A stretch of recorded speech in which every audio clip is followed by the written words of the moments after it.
നമസ്കാരം, കൊട്ടാരക്കര മീഡിയയിലേക്ക് സ്വാഗതം.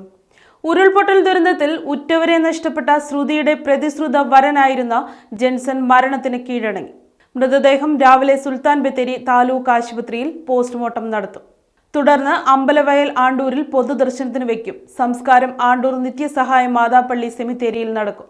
കഴിഞ്ഞ ദിവസം നടന്ന അപകടത്തിൽ അതീവ ഗുരുതരമായി പരിക്കേറ്റ ജെൻസൺ ഇന്നലെ രാത്രി 8:57 മരിച്ചത്. മുണ്ടക്കൈ ഉരുൾപൊട്ടലിൽ ഉറ്റവരെ നഷ്ടപ്പെട്ട ശ്രുതി പ്രതിശ്രുത വരൻ ജെൻസന്റെ തണലിൽ ജീവിതത്തിലേക്ക് മടങ്ങുകയായിരുന്നു. വാഹനാപകടത്തിന്റെ രൂപത്തിൽ ജെൻസനെയും മരണം കവരുമ്പോൾ ശ്രുതിയെ ആശ്വസിപ്പിക്കാൻ ആർക്കും വാക്കുകളില്ല. സന്തോഷങ്ങൾക്ക് മീതെ ആദ്യം ഉരുൾപൊട്ടലിന്റെ രൂപത്തിൽ ദുരന്തം വന്നു വീണപ്പോൾ ശ്രുതിയുടെയും ജെൻസന്റെയും വിവാഹം ഉറപ്പിച്ചിട്ട് 1 മാസമേ കഴിഞ്ഞിരുന്നുള്ളൂ. മാതാപിതാക്കളും സഹോദരിയും ഉൾപ്പെടെ കുടുംബത്തിലെ 9 പേരെയാണ് ഉരുൾപൊട്ടലിൽ ശ്രുതിക്ക് നഷ്ടമായത്. ഉറ്റവരുടെ വേർപാടിൽ സങ്കടത്തിന്റെ നിലയില്ലാ കയത്തിലേക്ക് വീണു പോകാമായിരുന്ന ശ്രുതിയെ ജെൻസൺ അന്ന് ചേർത്ത് പിടിച്ചു. ഇരുവരുടെയും വിവാഹ ഒരുക്കങ്ങളിലേക്ക് കടക്കാനിരിക്കെയാണ് അപകടം ജെൻസന്റെ ജീവനെടുത്തത്. ശ്രുതിക്ക് അടച്ചുറപ്പുള്ള വീടാണ് ഇനി തന്റെ സ്വപ്നമെന്ന് പറഞ്ഞ് ശ്രുതിക്ക് ഒപ്പം നിന്ന ജെൻസൺ ആഗ്രഹങ്ങൾ തീർക്കാതെയാണ് മടങ്ങിയത്.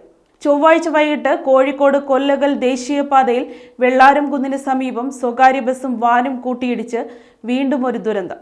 തലയ്ക്ക് ഗുരുതരമായി പരിക്കേറ്റ ജെൻസനെയും മരണം കവർന്നു. വേദനകളെ ഉൾക്കൊണ്ട് ജീവിതത്തിലേക്ക് ശ്രുതി തിരിച്ചു കയറുമ്പോഴാണ് ജെൻസന്റെ വിയോഗം.